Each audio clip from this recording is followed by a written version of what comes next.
Selamat malam Pak Dani Gunawan selaku dosen PBO kami. Malam ini kami akan mempresentasikan tugas akhir kami. Oke, jadi langsung saja kami akan mulai. Ini source code kami, akan langsung kami compile. Oke, tampilan awalnya seperti ini, ada dua pilihan, login dan exit. Oke, saya akan coba mulai dari login dulu. Login kami ini sebenarnya hanya untuk pengaman aplikasi ini. Passwordnya itu password. Oke, habis masuk ada 4 menu. Ada pilihan pembeli, pilihan admin, exit, dan yang terakhir main game. Kita ke menu adminnya dulu. Oke, di pertama kita coba buat barang dulu. Oke, kita coba masukkan barang baru. Karena ini udah ada nomor 1 sama 2, kita coba yang 3. 3 misalnya nama barang bawang. Terus harganya 20.000 per kilo. Karena ini tema kami kasir grosir, kami sebagai supplier untuk orang-orang, kami memberikan potongan persen supaya orang bisa menjualnya kembali. Oke, produk udah dimasukkan. Yang kedua itu tampilkan semua produk. Oke, jadi ini bisa nampak semua yang tadi. Oke.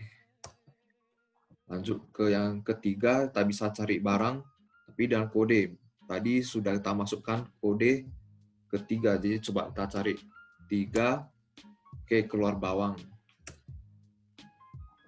Oke. Terus yang keempat itu ada update barang. Update misalnya kita mau update yang tadi, bawang tadi, kita masukkan kodenya nomor 3. Oke, kita mau ganti, misalnya ganti jadi nomor 4. Terus nama barangnya jadi sabun misalnya. Oke, harganya 50.000. Kita kasih potong 4%. Oke, data sudah diupdate. Kita ini juga yang pilihan kelima ada pilihan hapus barang. Oke, misalnya kita mau hapus yang nomor 1 itu beras. Oke, barang udah dihapus, tinggal 2 barang. Kita lihat, ini yang keenam kita bisa lihat tampilan menu kita. Oke, jadi sisa 2 barang. Oke. Jadi yang ketujuh itu cuma untuk balik ke menu utama. Oke, selanjutnya kita coba ke menu pembelinya. Oke, pembelinya dapat melihat menu ini. Jadi kita harus memilih apakah Anda mau bertransaksi atau tidak. Ya. Oke, kita masukkan kode barang. Kita masukkan yang sabun tadi, nomor 4. Oke, misalnya mau beli 2 kilo. Iya, coba kita ulangi. Saya nomor 4, beli 1 kilo, menunjukkan orderan, tidak. Oke, nah ini terus ini ada fitur untuk mencetak fakturnya. Oke, saja apakah Anda mau bertransaksi, misalnya ya, misalnya kita masukkan yang tidak ada di menu, misalnya kita kodenya nomor 5 gitu. Oke, misalnya mau beli 1, dia akan keluar barang tersebut tidak tersedia. Oke, apakah Anda mau transaksi, tak keluar, oke, tidak.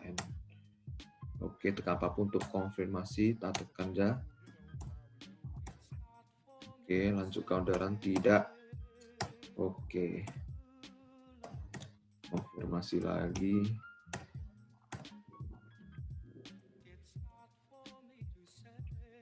Oke, kita kembali ke menu utama. Oke, ini fitur yang terakhir. Sebenarnya hanya fitur untuk hiburan dan untuk melengkapi fitur OOP kami, yaitu game cacing. Game ini untuk seperti seekor cacing untuk makan makanan, dan semakin dia makan tuh makanannya, dia akan semakin panjang. Di sini juga ada update skornya. Update skornya nih, skor sekali makan itu dapat tambah 10. Oke, juara pertamanya ini ada 30, 20, dan disusul oleh 10. Oke, sekarang coba aku tabrak dinding. Oke, dia akan keluar. Anda telah mengalahkan high score yang pertama. Oke, kalau mau melanjutkan, kita tekan lagi. Oke, coba tabrak lagi. Oke, dia akan keluar. Saat Anda meninggal karena nabrak dinding. Oke, kita akhiri end, maka programnya akan selesai. Oke, berikut ini adalah source code kami. Oke, saya akan jelaskan dari yang pertama ini, kelas homepage. Ini untuk tampilan menu tadi pas untuk ketika login. Ini dilengkapi juga dengan constructor dan destructor. Yang di bawahnya itu codingan untuk game ular tadi. Ini kelas game info, kita menggunakan vektor untuk skornya dan untuk inisiasi badan ularnya. Oke, ini ada inisiasi lebar lapangannya, tinggi lapangannya, sama posisi makanannya. Ini fungsi untuk mengupdate skornya. Ini untuk update sampai skor tertinggi. Nah, ini juga update untuk skornya. Nah, ini snake interaction itu ini kelas ini untuk fungsinya untuk memulai pergerakan sebuah ular, untuk memulai kerangka ularnya itu. Nah, ini fungsinya get snake body, dan ini ada fungsi reset snake body. Saat kita kalah maka dia akan mereset. Ini ada fungsi untuk update posisi makanannya. Menggunakan fungsi acak. Dan di sini acak sehingga dia menghindari makanan untuk dekat di dinding. Oke, selanjutnya ini untuk fungsi untuk mengecek kondisi apakah ularnya sudah makan atau mati. Oke, ini saat dia makan akan tambah 10 dan masuk ke fungsi untuk mengupdate high score-nya. Oke, ini untuk kondisi saat dia menabrak dinding. Ini saat dia kondisi menabrak badannya sendiri. Oke, ini direction. Ini untuk waktu ketika kita klik panah untuk pergerakan ularnya. KBH ini yaitu ketika kita mengklik panah atas, dia akan bergerak terus ke atas tanpa kita menekan apapun. Dia akan bergerak sendiri. Ini ada ke kiri, atas, dan ke bawah. Bisa juga menggunakan WASD. Oke, jadi ini selanjutnya void set playfield, yaitu fungsi untuk menginisiasi lebar lapangannya dan tinggi lapangannya, dan ini membuat adanya space di tengah lapangan itu untuk ularnya bergerak. Oke, selanjutnya ini fungsi yang mencetak papan skor tadi. Oke, ini juga untuk pergerakan ularnya. Misalnya dia ke kanan, maka koordinatnya akan bertambah. Dan sebaliknya, saat dia ke kiri, ke atas, ataupun ke bawah. Ini fungsi untuk main lagi. Jadi dia akan perulangan fungsi itu terus-menerus. Ini saat dia mati akan keluar motif ini. Oke, ini fungsi untuk mainnya, jadi dia perulangan. Oke, selanjutnya codingan kasirnya akan dijelaskan oleh Juan Adam. Oke, jadi pada program codingan kasir ini, kami memasukkan fitur-fitur di mana salah satunya adalah fitur membuat atau create. Ini membuat produk barang di mana yang dimasukkan itu pertama nomor barang yang angkanya kami tentukan dari 1 sampai 100. Kalau misalkan barang tersebut tidak masuk, nanti dia akan mengeluarkan kata error. Baru setelah itu kita akan memasukkan nama barang tersebut, memasukkan harga barang, setelah itu memasukkan diskon yang akan diberikan. Di bagian void tampil barang itu ada beberapa menu, yaitu untuk menampilkan kode barang dan nama barang. Kemudian dia bisa menampilkan harga barang per kilogram dan diskonnya. Jadi untuk berikutnya dia akan return nilai dari kode, harga, nama, dan diskonnya. Kemudian ada kelas berikutnya itu kelas helper. Ini untuk produknya. Kemudian kelas menu yang pertama, public helper, ini untuk membuka menu atau datanya dari shop.txt. Dia akan memunculkan program if. Kalau dia tidak ada maka error ya, file tidak dapat ditemukan. Silakan ke menu admin untuk menambah barang, itu berarti filenya atau data barangnya belum ada. Maka program pun akan ditutup. Kemudian get char dan exit di sini untuk menutup programnya. Kemudian kalau dia ada, maka akan memunculkan bagian produk menu, nomor, nama, dan harganya. Itu bagian cout-nya. Kemudian di bagian while, kita bisa membaca kode barang, nama barang, dan harganya di situ. Kemudian kelas berikutnya ada kelas lihat. Ini untuk melihat produk ya. Melihat produk. Dan dia akan memunculkan, dan dia akan mengambil data dari shop.txt juga. Di situ muncul data produknya. Kemudian kelas untuk create barang. Ada kelas publiknya untuk catat barang. Dia akan kembali membuka data dari shop.txt. Dia akan membuat barang dan admin bisa menulis barang di situ. Setelah admin menulis data barangnya, maka akan muncul tulisan produk telah dimasukkan. Kemudian kelas berikutnya kelas tampil. Kelas tampil ini untuk menampilkan barang yang sudah dibuat. Di bagian void tampilkan semua, maka siapnya akan keluar tulisan tampilan semua barang. Maka akan tampillah barang yang telah didaftarkan di program. Kemudian ada kelas cari. Kelas cari itu berguna untuk mencari barang yang telah didaftarkan. Dia akan mengambil data dari shop.txt dan admin tinggal menuliskan kode barang, maka dia akan tampil barangnya. Di sini menu flag sama dengan 1 untuk kondisi dari barangnya. Kalau flagnya sama dengan 0, berarti akan muncul tidak ada barang, alias kondisinya kosong, tidak ada. Untuk kelas berikutnya yaitu kelas update, ini untuk mengupdate barang. Kemudian admin bisa memasukkan kode barang yang ingin diupdate atau diganti. Dan kita buat di sini program while. Kalau dia no, maka akan keluar tulisan error. Kemudian dia kembali mengingatkan, masukkan kode barang yang akan diganti.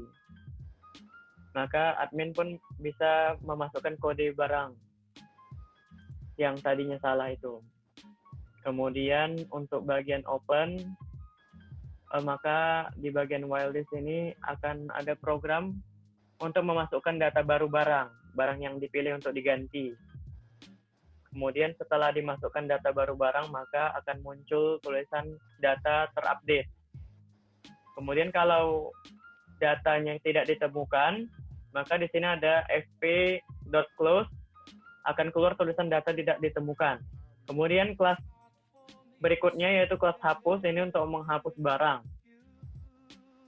Kemudian layout-nya hapus barang, dia akan meminta untuk memasukkan kode barang yang akan dihapus. Kalau misalnya kita jawab no, jadi kita akan memasukkan kode barangnya. Setelah kita memasukkan kode barangnya, maka program akan menghapus barang yang kita minta tadi untuk dihapus, dan akan muncul program layout-nya barang telah dihapus. Kemudian kelas berikutnya kelas order. Kelas order ini untuk customer yang ingin mengorder barang.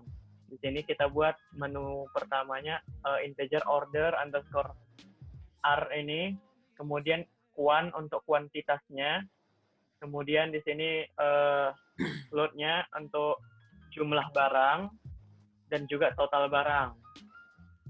Pertama yang akan muncul itu menu apakah Anda mau bertransaksi, kemudian customer bisa memilih untuk menjawab yes or no. Nah, ketika kita mengetik yes atau tulisan huruf Y, maka akan muncul menu masukkan orderan. Kemudian customer diminta untuk memasukkan kode barang yang tersedia di menu. Nah, kemudian dia akan menanyakan berapa kilogram barang yang mau dibeli. Maka dia meminta kita untuk mengetik angka kilogram yang ingin kita beli. Kalau selain daripada itu maka error, dia akan meminta ulang. Kemudian setelah kita buat berapa kilogram yang mau dibeli, dia akan ngecek data yang ada di shop.txt. Apabila data barang tersebut tidak ada, maka akan muncul tulisan barang tersebut tidak tersedia. Kemudian setelah kita order, maka program akan menutup dan kemudian akan keluar tulisan lanjutkan orderan. Jika kita menjawab yes,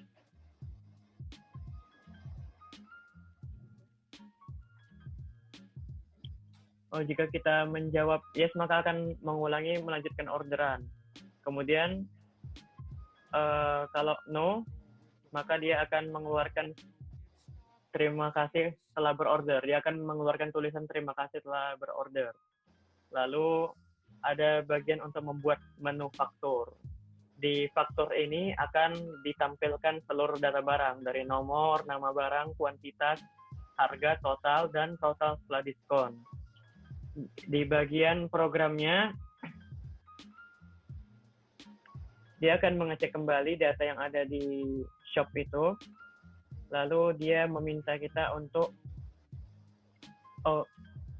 jadi dia akan mengecek dari apa yang telah kita buat tadi, dari mulai amount atau jumlahnya, kemudian kuantitasnya, lalu di bagian menu while dan if ini, dia akan menghitung totalnya, total dari barang yang kita order, dan akan menguranginya dengan jumlah harga yang telah didiskon. Dan dia akan menampilkan fakturnya.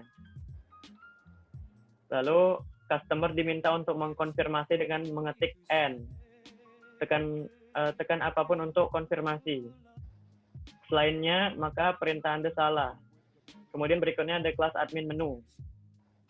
Di sini untuk menu bagian admin akan menampilkan berbagai menu 1 sampai 7. Untuk membuat barang, menampilkan barang, mencari, update, menghapus, menampilkan menu, dan kembali ke menu utama. Kita diminta untuk memasukkan angka 1 sampai 7. Dan di sini dibuat program case 1 sampai 7 untuk menampilkan menu yang kita inginkan. Selainnya di bagian try, ini adalah bagian exception handling. Maka selain 1 sampai 7, maka perintah yang Anda masukkan tidak valid. Itu yang akan keluar di program. Kemudian program akan diakhiri dengan catch ini. Catch akan menampilkan tulisan error.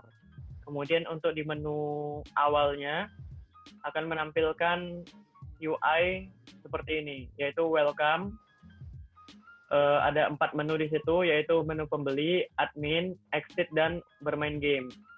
Program akan meminta untuk memasukkan angka 1 sampai 4 dengan kita buat di sini bagian case. Bagian case 1 sampai case 4. Dan ini ada exception handling lagi di bagian try. Selain 1 sampai 4, maka perintah tidak valid dan akan menampilkan error. Kemudian di bagian awal, yaitu di class owner login. Di class owner login ini, dia sifatnya protected di bagian char-nya dan password-nya. Kemudian untuk public, kita diminta untuk memasukkan password-nya. Di sini ada menu untuk memasukkan password.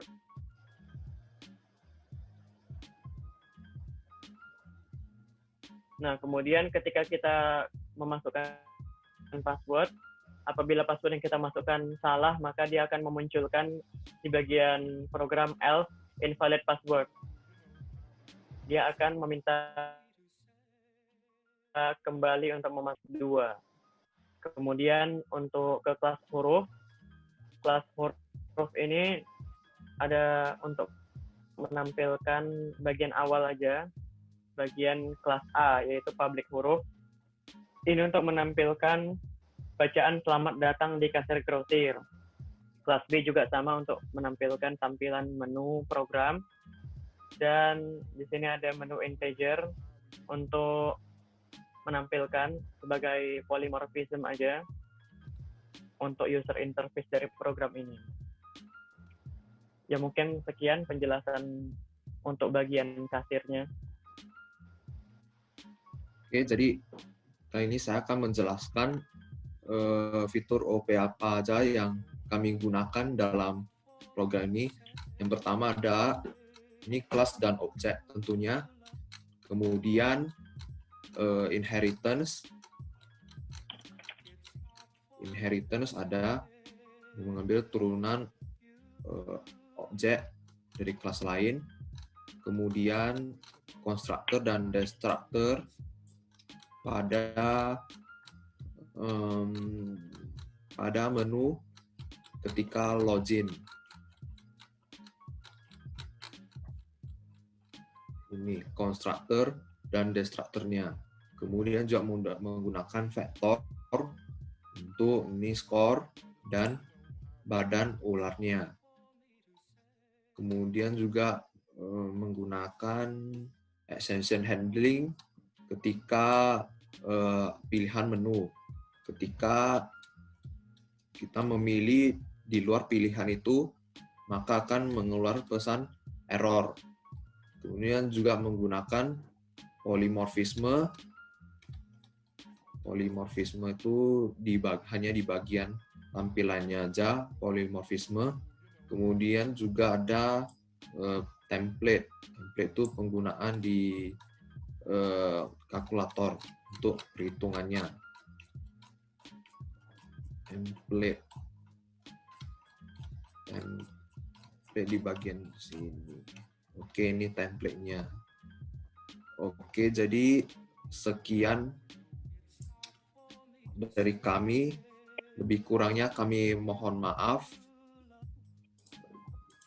Semoga Pak Dani enjoy dengan video ini. Oke, kami akan akhiri sampai di sini. Selamat malam. Terima kasih. Selamat malam. Terima kasih, Pak.